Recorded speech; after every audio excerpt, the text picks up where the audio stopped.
गधा। कृष्णापुर नामक गांव में एक कपड़ों के व्यापारी रहता था। उसके पास एक गधा भी था। वह रोज गधे के ऊपर ही कपड़ों की पोटली बांधकर पूरा गांव में घूमते हुए कपड़े बेचता था। वह गधा भी कितना भी बार उठा लेता।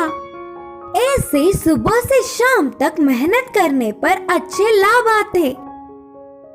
उसके व्यापार की अच्छी सी वृद्धि करने वाली गधा तो उसे बहुत पसंद थी, इसीलिए उसे बहुत ध्यान से रखता था।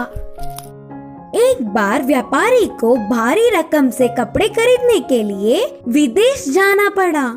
उसी समय में गांव-गांव घूमकर कपड़े बेचने के लिए और साथ ही साथ गधे की देखभाल करने के लिए एक आदमी को काम पर रख लिया। सारी जिम्मेदारियां उसे सौंपकर व्यापारी विदेश चला गया।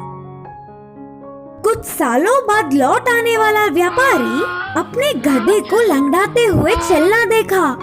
वह अपने पसंदीदा गधे को ऐसे लंगड़ाती हुई चलता नहीं देख पाया।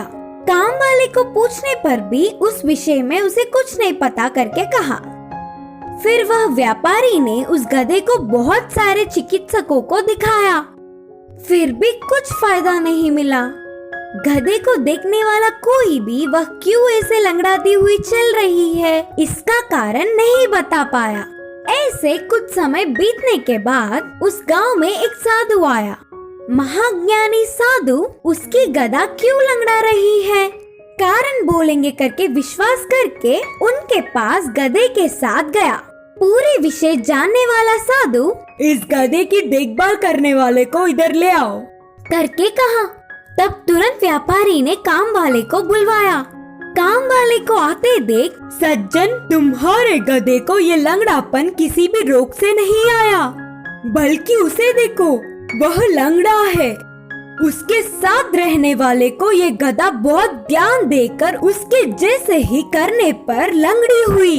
बोलते हुए विवरण दिया।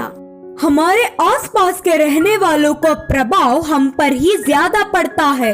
अगर हमेशा के लिए उसकी लंगड़ापन को दूर करना है तो पहले उस काम वाले आदमी को बदलना होगा।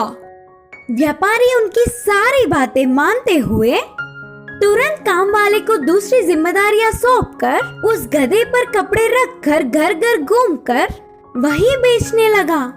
कुछ सालों बाद मालिक को देखकर गधा भी पहले जैसे ठीक से चलने लगी।